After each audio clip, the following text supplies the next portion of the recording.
This is Eitan Weinstein. And I'm Naor Menninger, and you're listening to Two Nice Jewish Boys.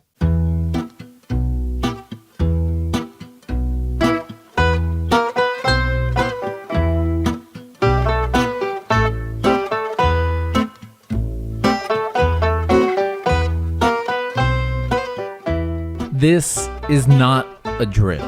Israel is going to elections. No, you're not listening to a rerun episode from 2021, 2020, or even 2019. It's actually happening again. After the Bennet-Lapid government, which only withheld for a single year, dissipated into the abyss. Meanwhile, in Europe, it isn't too boring either. Russia's war against Ukraine slowly continues, heavily funded by EU taxpayers' money. Inflation is skyrocketing, and the strongest country in the Union, Germany, is arming up, as Germany's new Chancellor Shultz pledges to build the largest European army since World War II. Germany is also Israel's most important and powerful ally in Europe. And as it intends to buy natural gas and military technology from Israel in astronomical sums, it seems like the relations between the countries are coming to a new era. To talk about all this and much, much more, we're joined today by journalist Christine Kensche. Christine is the Middle East correspondent for the Welt, one of Germany's biggest and most important new outlets. She is also the author of the book Our Law Applies on the Street, a biographical novel about the life of Khalil, an Arab-born Berlin Klan member. Out only in German, unfortunately, but hopefully soon in English or in other languages. We're super, super excited and thrilled to have Christine on the show today with us. Thank you so much for joining. How are you? Thank you for the invite. I'm good. I'm excited now after your intro, actually. I'm like, yeah, so much stuff is going on. It was a good summer. Hopefully we'll get to half of it. Yeah, But yeah. is it the Welt or the Welt? It's the Welt. Welt, yeah. Welt, yeah. Your German No, you sucks, have a man. good, Yeah. Welt. No, so you have a good pronunciation, yeah. You see, No, man? You see? It's It's the not Weinstein in important. me. So, we're used to this mess, but I wonder, from an outsider's perspective, from a European, you're the civilized European, us the savages here in the Middle East. So how does it look from the outside, looking in? Yeah, it looks like a balagan. Yeah, actually, I'm quite surprised. I think it was from the Israel Democracy Institute, a statistic, and I think this we have in common. I used to study and work in Italy, and people always said, "Oh my God, Italy is the worst, chaotic. They have so many elections. Nothing is stable there." And now I looked at this statistic, and it says that actually Israel now is number one on the list when it comes to the most frequent elections. I think it's every 2.4 years, and Italy is far behind. So, wow, I'm like, Yeah. it's a constant in my life. Yeah, I my like Italian chaos. friends are also shocked. Yeah, They're so apparently. happy finally they're not the worst. Yeah, they can breathe now. No, yeah, what to explain? Like, when it happened, I was like, oh no, not again. And yeah, but I guess it's good for me. I have more work, but... You need to convey why it's happening to your readers, basically, right? Yes. I mean, the good thing about it is the same in Italy. It's so many elections and governments, but it's always the same people. So it's a bit like theater, Now comes the next act, and we see how it's gonna end there. Yeah. But we're doing Do- overtime now. Do the German voters, does the average German citizen really care what's going on in the Middle East? In Israel in particular? Normally, yes, but it changed a lot. I have to say, like the traditional Middle East conflict or Israeli-Palestinian conflict is not so much of an interest anymore, because people are just tired of it. Yeah, like I can see it when even my editors goes like, oh, not again. So, but it gained new interest with the Abraham Accords. Like, this was a huge shift. It wasn't perceived as this first, but now people see it and are really interested in it. And that's also was, I think, the aim of the Abraham Accords. So, all the Palestinian issues now are not so much of an interest now, but everything geopolitical when it comes to Saudi Arabia or the Gulf states and Iran. Iran is also, because Germany has also a lot of economic relations to Iran. So this is very, very interesting.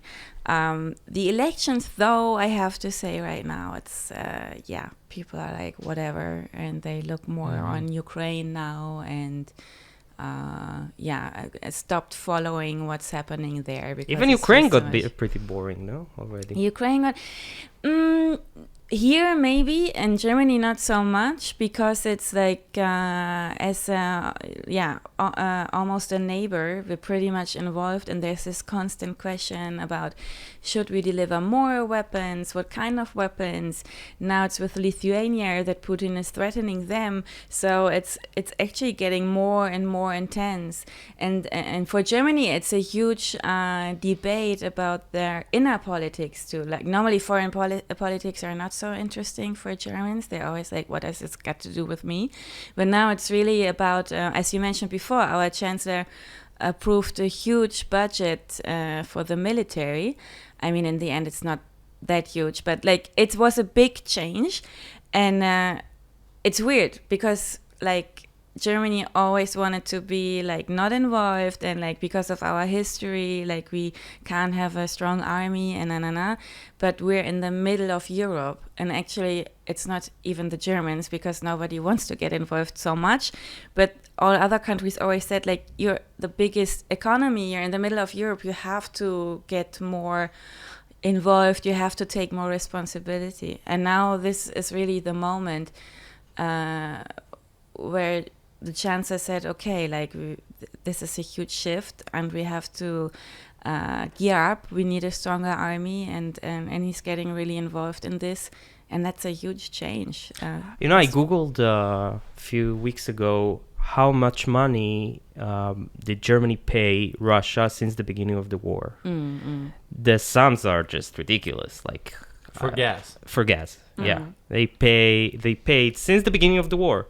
They paid, I think, tens of billions or something like that for gas. So every month, still now, Germany is paying Russia so much money every month. Yeah. And the money goes directly to killing Ukrainians.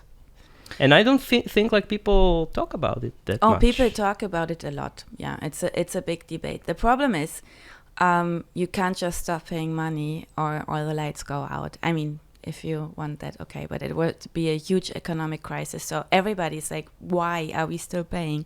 But the problem is it's a policy that has been developed since the fall of the Soviet Union.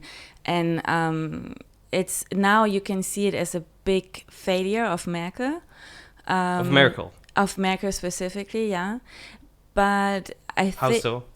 Because the thing is, she was the one to advance all this, like to buy a lot of gas from Putin, to have very strong economic ties with Russia. And the thinking behind it was like a little bit, if I break it down to a very easy and primitive way. So the concept of the European Union was like, first of all, we start with economic relations. After Second World War, we start like trading coal and so on. And then the rest will follow. And now we have a political union. So the thinking with Russia was, how do we get better relations? We start with economic relations. And then, of course, it was an interest because gas from Russia there's a vast supply and it's relatively cheap. So it was a thinking about like having better relations with Russia, bringing them closer, and then also if you're close and your economic relations are so intertwined, the chance of having another war diminish. But this obviously now was a miscalculation because you see Putin just doesn't care. He leveraged it. But is Putin even dependent on Germany? I mean, they're not really intertwined. Germany is dependent on Russia for gas, but is Russia dependent on Germany for anything? Yeah, I mean, not specifically on Germany, but like Europe is a huge client of Russia. And of course, it's a huge amount of money that breaks. I mean, they're still paying, but they're really, like our economy minister is like traveling to Qatar, to Israel, like all the world, and tries to get gas energy from everywhere so we can stop. And it's like in the end of the year they want to stop with the Russian supplies.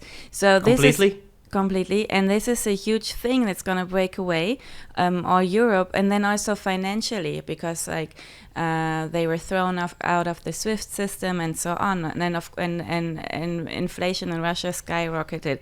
So of course it's a huge market next to the US, but then again there's always other players like Iran or China, you know, but like but I mean he's financially dependent, but I was reading somewhere that he has this war chest of like $600 billion or something. I mean he has his personal wealth, you mean? No, war chest, like he has like Putin has amassed a sum of money to basically enable himself to cut himself off from these. He would prefer not to, and it's good that Germany is paying him billions and he wants that, but unlike Germany, which if they, like you said, cut ties, the electricity goes out, the lights go out. Putin can cut ties tomorrow and survive for at least a period of time. So there's nothing that Germany is exporting to Russia or Europe. I mean, not nothing, but is there something nothing as valuable that they're so dependent on? It's not specifically Germany, but the European Union, and everything they are doing now is coordinated. And this is a huge thing. If you think about it, of course, he may have, I'm not a financial expert, so he has some reserves, of course. And this is also what people said. Yeah, even if we stop paying now, he has enough weapons and there's still enough money to keep this war going. This might be true, but in the long run, this is devastating. There's inflation, the whole work market, like the banking system, everything. And like if you look at it, like Russians, there was a really good story about Lavrov. His daughter lives in London. His second wife lives there too. Like they all have houses, their yachts, all their real estate. A lot of it, the major part, is in Europe. This is gonna be all lost with them if authorities finally go through. And it's like in the long run, they cut, like this is not replaceable anymore. Like our foreign minister said, we're gonna stop getting gas from them and it's gonna be forever. She said the word forever. So this is really, he might have reserves now, but what is in 5 years? But are they this is really gonna haunt him. I mean, yes, what are they doing? They have already decided it until the end of the year. So this is a big run. It's a big panic now in Europe. Unlike France, doesn't have nuclear. We have nuclear energy, but we opted to get, like after Fukushima, there was a decision to end it. And this year, the last 3 nuclear plants are going to go out. They're going to stop. But this is the biggest debate in Germany right now, because people are saying, okay, first of all, what Putin did, the best thing he did was that we are finally having like the renaissance of renewable energies. Like, I mean, people said for years we have to do more and there was investments in this, but now we're really changing to renewable energies. The problem is it's not that quick. We're not there yet. So now people say, okay, until all the wind and water and so on energies are working, we need to keep going our nuclear energy. We need to continue mining coal. And this is a big debate now, if these last 3 nuclear plants should go out of work or not. But right now, they're only responsible for 6% of our electricity. So I think this is more like a debate, like an ideological debate. We're gonna keep on mining coal for sure for some years until we have enough, how you say in English, wind wheels, and all this stuff, solar and so on, and supplies from other countries, so we can substitute. So, but what's going to happen at the end of the year if they're cutting the? I mean, they're not going to be able to. It's a huge race now. Like this is everything with our economy minister and foreign ministers doing right now, traveling the world. Asking Qatar for gas and other countries, and like saving gas and investing a lot into renewables, building LNG terminals. Like like they're really looking in every corner. It's like looking for spare change. Like it's really under the couch everywhere. What can I get together to make it through the winter? Just an interesting anecdote, like when Germany is here buying, they want to buy gas from us, correct me if I'm wrong, but it's not that easy because we don't have the pipelines. Exactly. So it means there's a whole very expensive process of liquidation of gas. And then you liquidate it, and then you ship it to Europe, and then you need to deliquify, and make it gas again. And it's very expensive, but they're so desperate, I guess, that they're willing to pay the extra price for that. Do you think that they'll reach that goal? Do you think is there any chance that the German government will get to the end of the year and decide, okay, we can't do this, we'll move ahead, or shortly after they will decide that they'll see that it's impossible? I don't think so. I mean, it might be delayed, but also this I don't see, because it's the number one debate, and people were already arguing stop now, and then they said we're gonna have a huge economic crisis if we stop now. But the pressure is so high, like if from the people, from the partners. Yeah, but the people are fickle, right? I mean, they're not thinking long term. But I have to say, I've never seen a topic so dramatic, so passionate, and so staying so long, except from COVID maybe, in the top news. And it's about our existence, it's about our freedom, it's about our values. It's not just about energy. And if they would say, we failed, we can't do it, I mean, basically this would be the end of the government, I think. But it's not gonna happen. Like at least they say they have almost enough reserves for the winter now. But of course, energy prices are skyrocketing. You can always buy coal. And right? Yeah, but and people, and it's really gonna come to this, is what people expect, that really gonna have I mean, not me, I'm here now, I'm gonna be sweating in winter now, that we have to, I mean, we as the people wear like 2 sweaters in the winter instead of turning the heating on, and that's it now. Like it's really about saving energy. And do you think that what bothers the average German citizen the most is really the fact that the egregious war crimes or per se that Putin is committing in Ukraine, or the fact that he is encroaching on European territory? Do you think that it's both? I mean, when it started and all the refugees came, I mean, if you're in Berlin now on the main train station, it's packed with women and children and pets, and it's like really like it's very emotional scenes. How many refugees came to Germany? I don't know for sure. Like it's tens of thousands or hundreds of thousands? It's hundreds of thousands. Okay. I think it might be more than 1 million now, but actually, don't get me wrong, I didn't look up the numbers, but I think more than 4 million people fled from Ukraine, and the major parts go to the neighboring countries, and then the second favorite destination is Germany, and especially Berlin. So it's like, for Germany, it's like 2015 when all the Syrian refugees came. Now we have another wave of, it's even more now. It's daily, it's more than then. And there it was really like, where do we put them? Like stadiums went out of work, soccer games were cancelled, schools, like everywhere they could find space, they put people. And now it's the same situation again.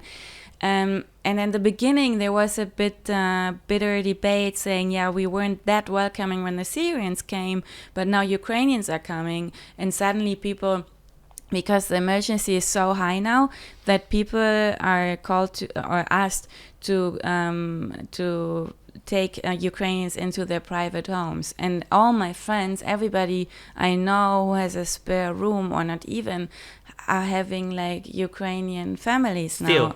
Yes, of course, it's going on and going on and going on. And so there was a bitter debate because people said we weren't that welcoming when the Syrians came. And it might be true, not for the beginning for sure, but it's so close. It's people who come that we think the culture is very close to us. They look familiar. We know a little bit about Ukraine. It's not so far away. So, and it's really on our borders. So this is really the connection now. It's not only also the war crimes you see, but it's in our houses. Mm-hmm. This war is in our houses. So it's really emotional, this whole topic. You know? But how much of the pressure is coming? Because Berlin is like a very liberal city, if I'm not mistaken, right? I'm assuming. Yeah. Kind of like Tel Aviv. How much of the pressure is coming from Berlin as opposed to coming from kind of, the East, like the German, like home, you know what I mean? Like the rural areas, the other cities, maybe more conservative side. Though? The pressure on the government to stop taking natural gas from Russia and to end this war, or at least try to detach Germany from. No, there is a lot of pressure, and it's not limited to Berlin, because it's also, it is, how can I tell you this? I really have discussions with my friends. Like, we were thinking about if Putin now decides, well, it was nice in Berlin too, and he's gonna go further. Like, in the beginning, I read all this Facebook posts in Kiev and so on, telling people to stay and build Molotov cocktails and defend their cities. And I was talking to my friends, wow, like, if this is gonna be our reality, what we gonna do? Like, we gonna stay here for real and start building bombs and joining the resistance? And it might sound a little bit ridiculous. We're really not there yet, but this is the thought that's entering everybody's minds. Because half of Germany was part of the USSR. Yes, of course. And so this is really, and also even from older people who still remember the war when they were fighting Russians, obviously historically on the wrong side, but it seems very close, and all this trauma and all these fears, all these memories of war are coming up, and it's really in our everyday lives. So this gas question is really about stop it. It's connected to stopping the war, like doing something. So it's really an intense debate. Let's get into your area of expertise, which is the Middle East. Yes. Right? Because you are the Middle East correspondent. So how does that all affect Germany's relationship with it? Well, I mean, we touched it on the intro, but how does it look from your end? Yeah, actually, when it started, I was like, oh, I'm far away. And I was thinking, should I go to Ukraine? And what can I do from here? And now you realize that this war is affecting the whole world, of course, and especially also the Middle East. Our economy minister and vice chancellor was here like 2 weeks ago, and he spoke to Bennett and to Lapid and so on. And the main concern here is, like, I mean, you remember the Arab Spring. It started because bread prices were rising, and this is happening now again. I mean, because of Ukraine. Because Ukraine of Ukraine is the exporter of... Because, yeah, Ukraine and Russia are the main exporters of wheat. And now it's stuck in the harbors, they are mined, and it can't get out. And then, of course, farmers are being bombed. So, and it's already starting. Prices are rising, and Israel has the money to buy wheat on the market for a lot of money. But when it comes to Egypt, they don't have the money. And everybody's talking about that there's a huge hunger crisis on the horizon. And it's basically the countries that are most affected are Egypt, Syria, Lebanon, even Jordan. So this is all your neighbors, and like apparently it's the number one concern here, how to help those countries that not everything is gonna be doomed and we're gonna have another Arab Spring and like revolutions and civil unrest everywhere around Israel. So it's really the thinking here is now, what can we do? How can we help those countries? So it's not destabilize the whole region. How Germany enters the game? So there is, they didn't say it yet. So Israel and Germany decided to do something about it to help with wheat imports for these countries. There's no details now about concrete projects, but of course the will to donate, to give money is very high right now. Wow. The world's a mess. Yeah. Yeah. Yeah, and not only this, I mean, you need Putin for Syria. The IDF needs the approval if it wants to bomb Iranian posts in Syria. So, all these questions, it's not in front of your door. It's so vividly like in Germany or Europe right now. But actually it is. So you're living here as the correspondent from the Welt. For how long you've been here? I'm now here for 2 years, but I've been living here 4 years ago, always for half a year, some months, and now I'm here since 2 years, and I'm gonna stay some more. I think. And how is it like? How's your experience here? My experience here. You live bittersweet. Bittersweet. Yeah. Tell us more. We like bittersweet. I love Israel, otherwise I wouldn't have returned, but I have to say it was a bit of a difference for me now when I came here. And 12 years ago or 4 years ago, I was still younger, of course, and I knew I would be here for a limited time. So it's basically like a long-term tourist. I was working, but, I was doing weekend trips and trying to see as much as I can. And I tried to learn Hebrew, but not with too much energy. And now, I came here with Corona. I came here with the first wave. I had to go to isolation hotel for 2 weeks, and it was not the funny party hotels, but one where you really had to stay in your room and see nobody for 2 weeks. And even when I was in the Dan Panorama at some point, and when I looked outside, I didn't see anybody on the street or on the beach because it was this lockdown where you couldn't really leave your house. So it felt like zombie apocalypse. And and I feel like life now here is even more stressful, more tough. Like people are really struggling to pay their rents, and everything get even more expensive. So, when you come here as a tourist, you see the beach and you're like, wow, I live in a beach city now. It's so great. But I think the beaches, Tel Aviv wouldn't have the beach, this city would just implode because people are so stressed and there's nothing nice in life. You always have to work and you can't afford the restaurants anymore, but there's the beach. So it's it's tough to live here like everybody else and dealing with bureaucracy and all this stuff. So you get all these Israelis who flee to Berlin. Yeah, I totally get them now. I don't know if you remember the Milky scandal. Yeah. But I actually love Milky. I named one of my cats Milky. We need to explain, though, to the American audience, what's the Milky scandal? Yes. So it's a chocolate pudding with cream, right? Yeah. And there's the same thing, I guess, everywhere in the world. But so there it's called Milky. It's called Milky. And apparently an Israeli guy who moved to Berlin, he went to a grocery store and then he just posted a picture of his receipt and people lost it. It's like 8 years ago, I think, or something like that. Something like that, yeah. But the thing is, it was maybe a third or even less of the price you would have to pay if you would have bought the same things here. And was very shocking for Israelis, was he bought a Milky, like a German version of a Milky, and it was something like 50 agorot or something like this. What is it? It's not even $1. And in Israel it costs 4 shekel.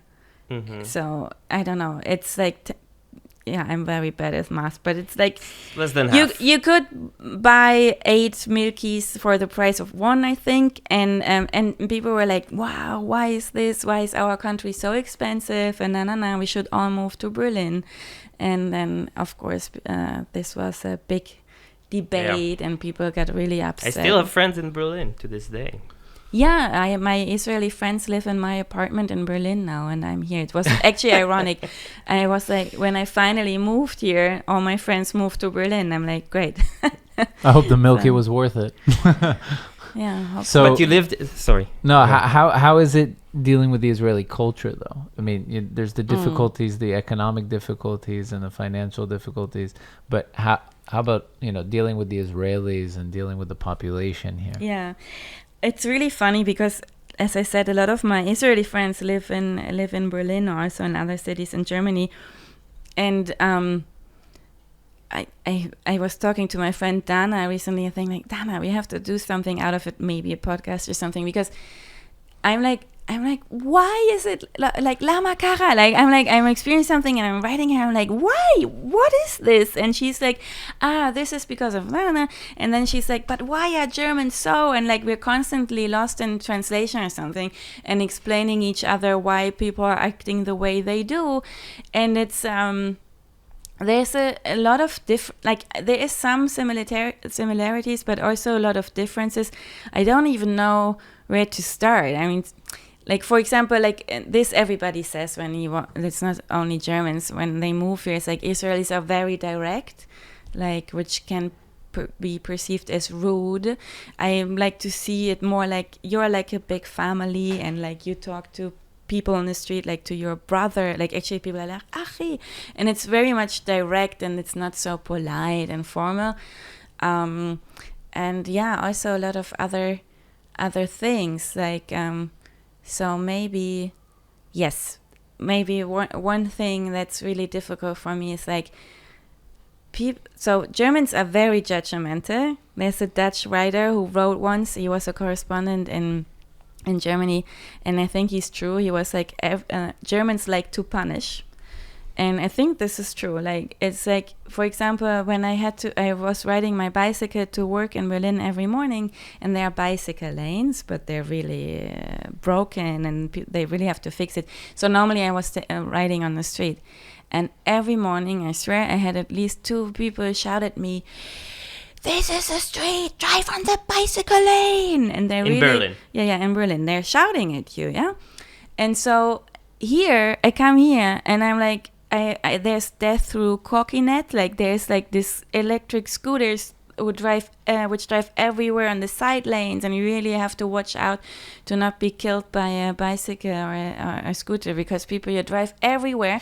And when I came here, my inner German wanted to like... "This is not the bicycle lane." Like, then I realized nobody says anything. Like, you can be in an accident Because they're afraid to get stabbed. Maybe. I would shoot them if I had But then everybody's weapon. doing the same. Like, everybody's kind of misbehaving. Everybody is taking the fastest way, and the traffic is a huge balagan anyway. So people are used to it, and for me, I feel they are really relaxed and they don't care so much, and nobody's saying anything. This is really different. So here, like, I'm often walking the street and somebody's overtaking me something, and like I'm screaming inside of myself. I'm like, this is not right, but I'm not shouting out loud. But actually, just one time, like 2 weeks ago, I was riding with my bicycle, and it was a very narrow lane, and a car was driving towards me, and I thought it would make some space, but it didn't. And in the end, I really had to jump with my bicycle to the side, and I almost fell because he was just going and not like he would have overtaken me. So I was so angry that I blurted out in German something like, "You asshole," like something like this. And then the whole street went silent. And then one woman was like, "There's really no need to shout in German here." I was like getting on my bike. I'm like, okay, I'm gonna run quick now. Wow. So now I decided, like, actually, if That's something actually, like this now all of a happens again, sudden- I'm gonna scream in Italian, because Italian Yeah. is such a cute language, and I historically, think that's actually a good weapon. I'm going to start using it. Yeah. I'm going to start shouting in German at people. No, really, if you do it, because I have a German friend, but she has like a Jewish family heritage, so she has no problem at all to scream in German here. And like, I'm already like hiding under the table when she does this, because I'm like, oh my God, you can't shout in German here. But we sat at the beach and there was a fight between 2 guys, and my friend was like, "Hey," or something like, "Achtung," and the whole place went quiet, and the guys stopped fighting. They still had each other at their collars, and they were like, what? So it's very effective, but I don't want to be the one using this weapon. Wait, but you lived in Jaffa a year ago also? during the war? I moved there directly after the war, and I've been living there 12 years ago also for some time. But I wonder, as the foreign correspondent during the war, because, like, how do you see your colleagues? There was a lot of debate about how this war was covered. The war here in Israel Gaza. a year ago, in Gaza, and the riots inside Israel. So how is it like your first war you experienced here? Let me think. Actually, yes, yeah. I always was here running to the shelters. I mean, I have missiles. been in Gaza, and I've experienced bombing there, but not in Tel Aviv. No, this was and also not. So how did you approach Jerusalem. the reporting of the war? It's challenging, no? Yeah. What do you mean in terms of? It's hard not to take sides, right? Yeah, this is also a very specific debate in Germany. Actually, I have to say, in Germany, we have a big discussion about what is what is Israel critique, what is anti-Semitic, and you have this in a lot of countries, I think. But now I have to say, when I read the news of British outlets or even just the New York Times, sometimes it's for me, it's like, wow, it's really harsh. It's biased. And it is very biased. And when I compare it to German media and the debates we have in the German media, if this is biased or too much or it's taking sides, what I read in other outlets, it's really much, much stronger. So I think if you would read any German newspaper, you would think, that's harmless, okay, there might be critique, but really compared to American or also British news outlets, I find You think it's because Germans are more of careful? Of course, yes, of course. There is a big, people are very careful what to write, and they don't want to be perceived as being anti-Semitic, and it's very sensitive.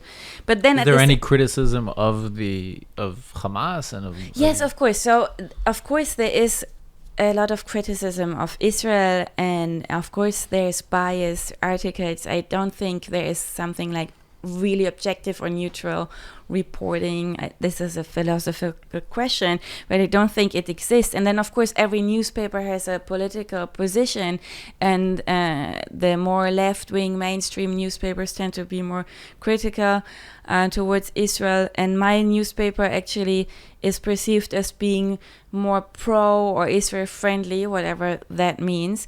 So, and of course, covering a war is very challenging because I didn't sleep for 11 days almost. And I wrote something like 3 articles a day. I did videos, I did TV, and then you have half an hour to write about an attack, and every single word is a landmine. So it's really challenging to stay neutral, to choose your words carefully, and not write something that somebody could perceive as being biased or pro this or anti this. So this is really challenging, yeah. But I got a lot of critique from both sides. So Can you give us an example of something that you kind of had struggled with while reporting here? Like how you weren't sure? How I weren't sure. How to depict or how to convey or how to write it. So what was really challenging was this kind of civil war in cities like Lod. I went there. I got in between the lines actually, and I spent a day there, and I talked to the people where the synagogues were burned, for example. And I think it's all started in Lod when there was a demonstration, and then young Arabs came also with fire bombs to a Jewish neighborhood, and then one young Arab guy was shot, and the Arab side claimed that he wasn't even part of the protest, and he was far away, and he was deliberately shot. And then the Jewish side claimed that they were firing in the air, and then this happened, and it was just self-defense. And I was talking to both sides, and it's difficult, I haven't been there. So people on the Arab side was like, no, he was far away and they were shooting at us. And then I talked to the people who were shooting, and they were like, listen, it was so many of them and they were coming closer and closer with firebombs, and we were like the last line, and we were just shooting in the air. It was a chaos, and suddenly somebody was on the floor. So it's like, it's hard to report about this when everything is so tense and every side feels like being harassed and there's violence against them. In this case, it was true. There was a lot of violence on both sides. So if I wrote something like about Lod, like how many synagogues were burned, and that also a Muslim cemetery was burned, and then like Israelis are like you can't compare this. It's much more Arab violence. On the other side, it was like, you didn't write about that they were coming to our neighborhood, and na. It's like really every side feels like coming too short. But then again, I have so many lines, and then here I sometimes feel like I have to use all my space already just to explain the context. Like some years ago, I wrote about, this is another story, about sperm smuggling from Israeli prisons to Gaza. And it was from a woman's magazine. And then the editor goes like, yeah, really like the story, but can you maybe explain the Middle East conflict in just 1 or 2 sentences? And this is how I feel every day. Like, there's so much context, and I have like 3 lines for it. Wow, it's difficult. Yeah. Yeah, I don't only want to complain. I mean, I love my job and it's really interesting what's going on. But yeah, it's a sensitive issue for sure. Let's talk a bit about the book. Mm-hmm. So how did it come to be? Actually, it's all started also 2015 when all the Syrian refugees came to Germany, and there was a big debate about whether we can take in so many people and if we can integrate them, because the culture is so different. It's a lot of Muslims, what's with anti-Semitism and so on.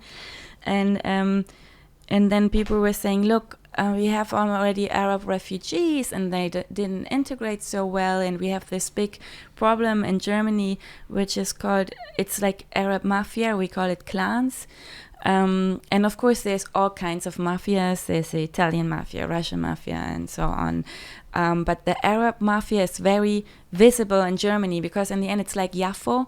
Like you see people with expensive cars and like racing down the street, and you think like, where do they have the money from? And there's often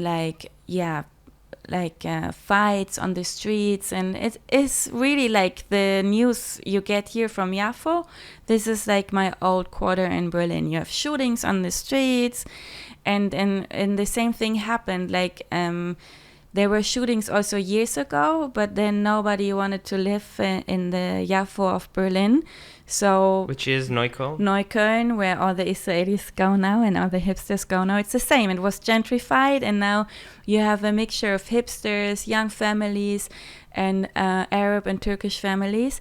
And so some years ago, there's a big park on the old airport field, and people love to go there. And it was a Sunday when 8 people came, and they shot one guy in front of a van that was selling ice cream to kids, and like some bullets actually hit the van, and this guy died, and he was a member of some family, and it was like rival families fighting. And so this topic became very popular because it was in front of families, and it was like, self-justice in an open space. And I started researching it and talking a lot to the families.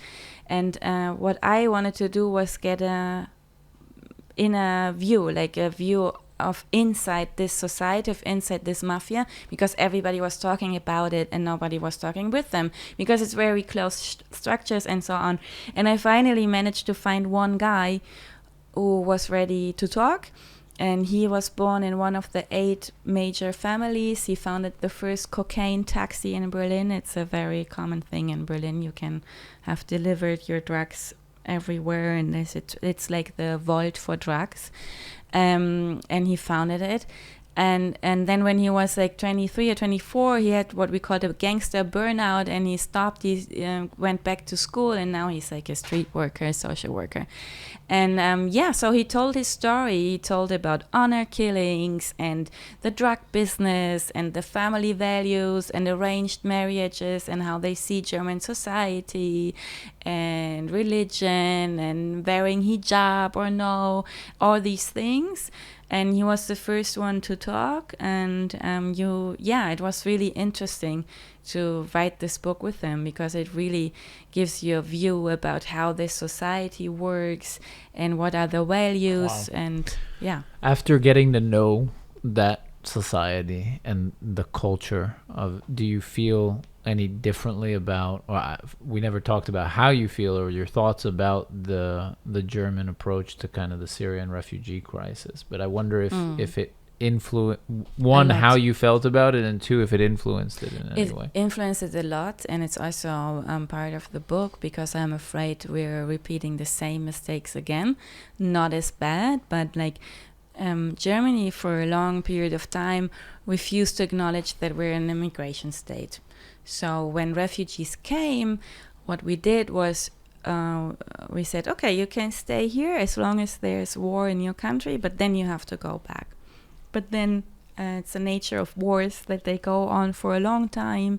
And then people were here like 10 years, 12 years, children were born in Germany. And then suddenly they said, okay, you have to go back. And like children, I mean, it's the same problem now. Children that are born in the country, they don't even speak the language anymore. All their ties are here now, and suddenly they have to go back. Or they couldn't go back, because these refugees, they are originally from a province that's in Turkey nowadays, close to Syria, but they're Arabs. And when there were the Kurdish wars in the 1920s, they escaped to Beirut, and then there was the civil war in Lebanon. They actually followed a lot of Palestinians to Berlin. And they are like stateless, like Lebanon never gave them a passport, so you can't really send them back. And now they're also here for generations, so what to do with them? And still the government said, okay, we don't give you a real passport, all the rights. We just give you a paper that says you can stay here for now, but every few months or every few years you have to renew it, and we're going to prove if you still have the right to be here or not. So what happened was they didn't get the permission to work, so they couldn't build their own lives. They were all put in social housing, and they were all put in the same quarters. So basically the state created ghettos of people who didn't need to go to school, who didn't have work permits. So the state itself created a parallel society and did nothing for integration. And now we're wondering why we're having this clan and mafia structures. But isn't integration a bit of a condescending / racist? Like, why should they change their culture? Right? You can talk about what is integration, of course, and this is a big debate. Like, is it also like just following laws and rules, or is it also like overtaking cultural values? But I think what you have to do first as a state, and then of course the society expect people when they come to integrate. The first step is to just follow the laws, and then all the rest is debatable, I guess. But you have to give people a chance to participate. And if they can't vote, they can't work, and they live with a fear of being sent back every year, then I think integration is not working. So, and this is where they failed at.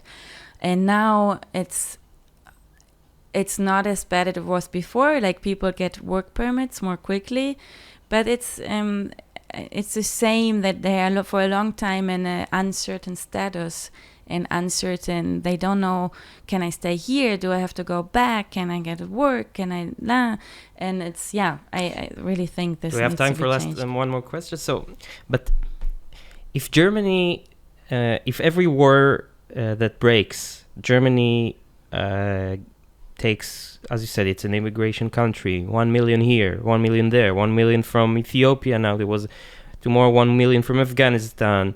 Then it won't be Germany anymore.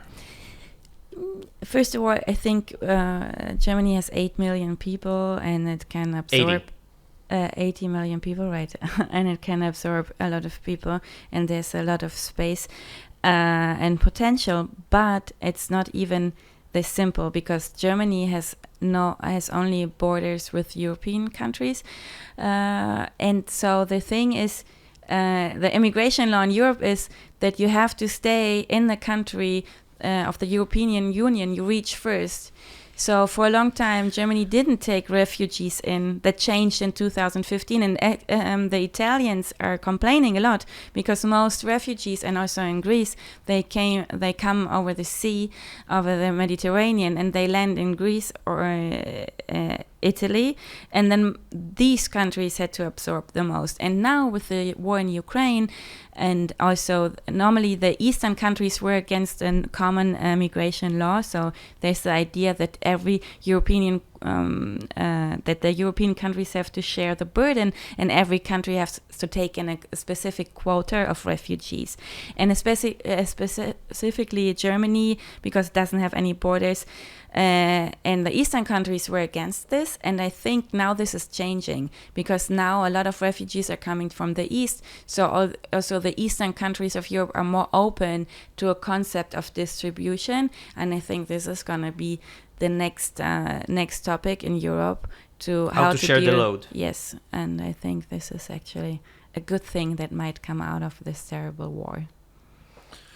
Okay, so the Very book in German, how do you pronounce this? Das Ding meines Lebens. Yeah, it's something we rule the streets. It says auf der Straße gilt unser Gesetz. Yeah, auf der Straße gilt unser Gesetz. Yeah, just forget about it. It's too Auf der complicated. Straße gilt unser Gesetz. Yeah. I think my German's not so bad. Yeah, your pronunciation is pretty good, actually. Yes, your random- No idea what I'm saying, but you know. So if someone reads German, how do they get the book? So the publisher is part of Random House, so you can get it on every platform there is, like Amazon, bookstores. You can have it as an ebook on Kindle and other platforms. Cool. Today, I just got the Google Pixel. Oh. Today, you can read a book in any language. There is in the Google Pixel. There's the part of the camera is you open the book up, you put your camera on it, and you press translate, and boom, you have the whole page translated right in front of you. That's how I do my Hebrew homework, actually. It's amazing. I hope your professor doesn't listen. So if you guys are really interested, which it sounds like a really, really interesting book, you could buy it in German, and with a phone, with any smartphone basically today, you could read this book in English. And there might be also a movie or mini-series made out of it, and this will have English subtitles. That sounds more like up my alley. Sitting in front of the TV and watching it on Netflix. Exactly. Have your mind uncultured. Have your mind being with a spoon shoved into it. No, actually, it's a book we wanted to reach like Arab youngsters with, and so this is also why we want to make a movie or a series out of it. Very cool. It seems also pretty digestible. Like it's kind of thick, but it's like it's not. It doesn't seem that like. It's not really heavy. That long or heavy, right? And it's really, it's almost like an action movie. I have to say, like it's just absurd how many things he experienced in life. It's a crime story. Very interesting. I'm gonna learn German and read it I'm gonna read Proust and this. Thank you so much for coming. So you're on social media. How can people? Yes, I'm on Twitter, Instagram, Facebook, all the things. And you write for the Welt, and Christine Kensche. You guys look her up on Google. Check out the book if you want to. And thank you so much for joining. It was really fascinating. Yeah. Really see you on the next one. Bye, guys. Bye. Bye.